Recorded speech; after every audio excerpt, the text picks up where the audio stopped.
అందరికీ welcome to మా mother food vlogs. ఇవాల్టి మన tasty and healthy recipe mixed vegetable fry చేస్తున్నాము. ఇంట్లో వెజిటేబుల్స్ ఎక్కువగా ఉన్నప్పుడు వేస్ట్ చేయకుండా మనకు నచ్చిన వెజిటేబుల్స్ అన్నీ వేసి ఇలా ఫ్రై చేసుకోండి, చాలు, చాలా రుచిగా ఉంటుంది. బీపీలు షుగర్లు ఉన్నటువంటి వాళ్ళకి లేదా మంచి పోషకాలు ఉన్నటువంటి ఆహారం తినాలనుకునేవారు ఇలా ఒక్కసారి చేసుకొని ఎక్కువ కూరతో తక్కువ అన్నం తినండి, చాలా ఇష్టంగా తృప్తిగా భోజనం చేస్తారు. చిన్నపిల్లలకైతే మంచి బలమైన ఆహారం అవుతుంది. మరి ఈ టేస్టీ రెసిపీని చివరి వరకు మిస్ అవ్వకుండా చూసి మీరు కూడా ట్రై చేయండి. ద బెస్ట్ రెసిపీ అని మీ డైలీ మెన్యూలో చేరిపోవాల్సిందే, అంత నచ్చేస్తుంది. ఇంకేమాత్రం ఆలస్యం చేయకుండా ప్రాసెస్లోకి వెళ్ళిపోదాం. ముందుగా ప్యాన్లో 1 స్పూన్ ఆయిల్ని హీట్ చేసుకొని 1 స్పూన్ ఆవాలు, కొన్ని ఉద్దిపప్పు, 2 ఎండుమిర్చి, సన్నని ఆనియన్ తరుగు వేసి కలర్ చేంజ్ అయ్యే విధంగా ఫ్రై చేసుకోవాలి. దీంట్లోనే 1 మీడియం సైజ్ టమాటో పీసెస్, కొద్దిగా కరివేపాకు, 1/2 స్పూన్ అల్లం వెల్లుల్లి పేస్ట్ వేసి పచ్చివాసన పోయే విధంగా ఫ్రై చేసుకోవాలి.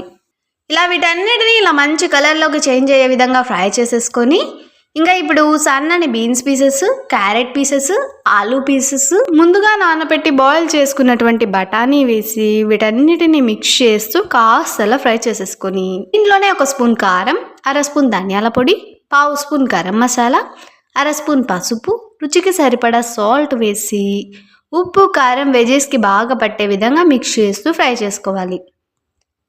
దీంట్లోనే 1/2 కప్పు నీళ్లు వేసి మరోసారి బాగా మిక్స్ చేసేసుకొని మూత పెట్టి వెజెస్ అన్నీ సాఫ్ట్గా కుక్ అయ్యే విధంగా కుక్ చేసుకోవాలి. ఇలా ఒక 5 మినిట్స్ పాటు కుక్ చేసుకుంటే వెజెస్ అన్నీ సాఫ్ట్గా అయిపోయాయి చూడండి. ఇప్పుడు ఇందులో కొద్దిగా కొబ్బరి పొడి, సన్నని కొత్తిమీర తరుగు వేసి మరో 2 నిమిషాల పాటు బాగా మిక్స్ చేస్తూ ఫ్రై చేసుకోండి. చూడండి ఇలా ఈ టైప్లో ఫ్రై చేసేసుకొని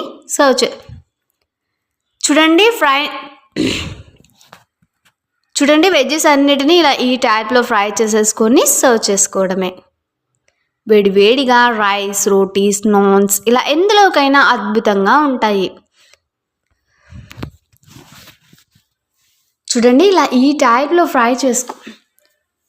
ఇలా వెజ్జెస్ అన్నిటిని ఈ టైప్లో ఫ్రై చేసుకొని స్టవ్ ఆఫ్ చేసి సర్వ్ చేసుకోవడమే. వేడివేడిగా రైస్, రోటీస్, నాన్స్ ఇలా ఎందులోకైనా కూడా అద్భుతంగా ఉంటుంది. దీన్ని టేస్ట్ చూసిన వారు ఎవరైనా సరే అన్నంతో పని లేకుండా ప్లెయిన్ కర్రీనైనా కూడా ఇష్టంగా తినేస్తారు. తిన్నవారందరూ కూడా ఫిదా అయిపోతారు అంతే. మరి తప్పకుండా మీరు ఈ టేస్టీ రెసిపీని ట్రై చేసి మీకు ఎలా అనిపించిందో కామెంట్ చేయండి. నచ్చిన వారందరూ కూడా లైక్ చేసి తెలిసిన వాళ్ళందరికీ షేర్ చేయండి. కొత్తగా చూసే వాళ్ళైతే మన ఛానల్ని సబ్స్క్రైబ్ చేసి పక్కనే ఉన్న బెల్ ఐకాన్ని క్లిక్ చేయండి. అప్పుడే మన టేస్టీ రెసిపీస్ అన్నీ కూడా మీకు నోటిఫికేషన్ రూపంలో వస్తాయి. అలాగే ఇన్స్టాగ్రామ్, ఫేస్బుక్ పేజ్ని కూడా విజిట్ చేసి లైక్ చేయండి.